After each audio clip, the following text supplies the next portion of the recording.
Last দুইটা T20 series আমাদের যে ছিল শ্রীলঙ্কার সাথে এবং পাকিস্তানের সাথে, দুইটা সিরিজই কিন্তু উইন করেছে বাংলাদেশ। হ্যাঁ, একটা ম্যাচ আশানুরূপ হয়নি, যেরকম আশা করা হয়েছিল।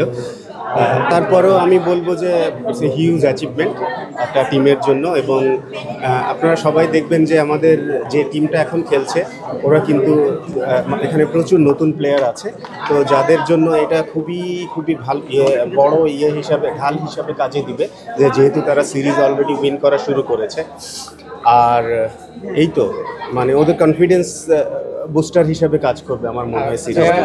সাকিব আল হাসান থেকে শুরু করে অনেকে এখন নাই, তরুণ খেলোয়াড়রা দেখেন কি প্রভাব পড়ছে। দেখেন, খুব স্বাভাবিক, যখন 15 বছর 20 বছর ধরে খেলা একটা প্লেয়ার টিমে না থাকে, তো এটা খুবই স্বাভাবিকভাবে একটা প্রভাব পড়েই কিন্তু টিমের উপর। আমি আই কান্ট স্কিপ দিস, আমি এবং হাইডও করতে পারবো না।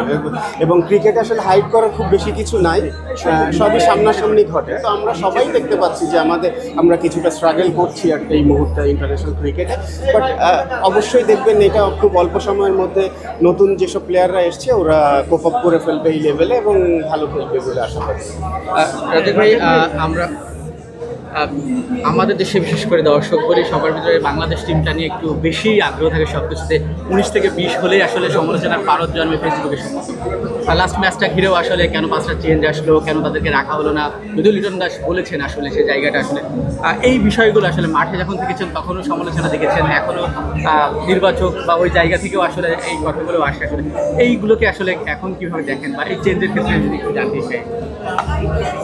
দেখেন, আমি পজিটিভলি নেওয়ার চেষ্টা করি জিনিসগুলা। আর আমাদের দেশের মানুষ যেহেতু ক্রিকেটকে অসম্ভব পছন্দ করে, তো এই পছন্দের কারণেই কিন্তু একটু এদিক ওদিক হলে আর মেনে নিতে পারে না, খুব স্বাভাবিক এটা।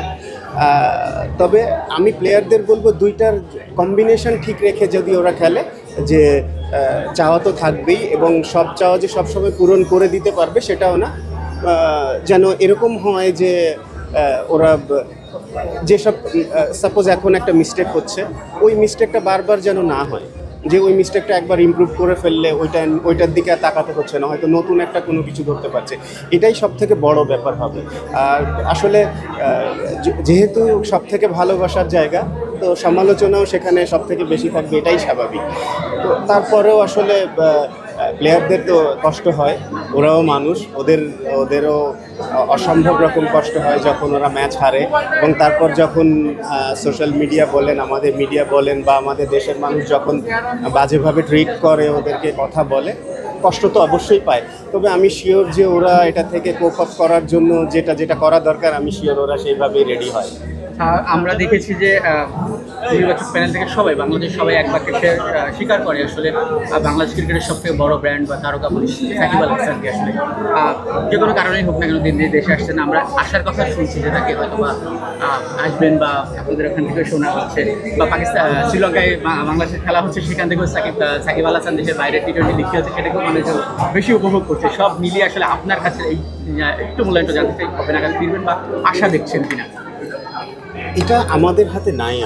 আমি বললেও রাইট হবে কি রং হবে আমি জানি না, বা আমি বললেই যে হয়ে যাবে সেটাও আমি ঠিক বলতে পারি না। হ্যাঁ, তবে যদি আপনি ক্রিকেটের ব্র্যান্ড বলেন, তো আসলে আমি মনে করি এখনও পর্যন্ত যত প্লেয়ার হয়েছে আমাদের মধ্যে সাকিব আল হাসান সব থেকে আসলে বড় অবস্থানটা নিয়েছে। আসলে ও নিয়েছে আমাদের কথায় না, ও কাজ করে নিয়েছে, ইন্টারন্যাশনালি ও রিকগনাইজ। আসলে তো এখানে আমি বললে বা না বললে কিছু আসবে যাবে না, বিকজ ও কিন্তু অলরেডি রিকগনাইজড ইন্টারন্যাশনালি, আইসিসি বলেন বা ইন্টারন্যাশনাল মিডিয়া বলেন, সব জায়গাতেই, এবং সবাই আমরা জানি। তো যখন কোনো টিম থেকে একটা 1 নম্বর প্লেয়ার মিসিং থাকে, যে কিনা ওয়ার্ল্ডের 1 নম্বর, খুব স্বাভাবিকভাবে কিছুটা প্রভাব তো পড়বেই। আর আমি জানি না আসলে সাকিব আল হাসান কবে নাগাদ ফিরতে পারবে বা কীরকম ইয়ে হবে। অবশ্যই ক্রিকেট বোর্ডের আরও ঊর্ধ্বতন যারা আছেন ওনারা ইনিশিয়েটিভ নেবেন, এবং আমাদের গভর্নমেন্ট থেকেও হয়তো বা সেই ইনিশিয়েটিভ নেওয়া হবে। ওয়ালটন এখন দেশের সীমানা পেরিয়ে পৌঁছে গিয়েছে 50টিরও বেশি দেশে। ওয়ালটন, ঘরে ঘরে বিশ্বজুড়ে।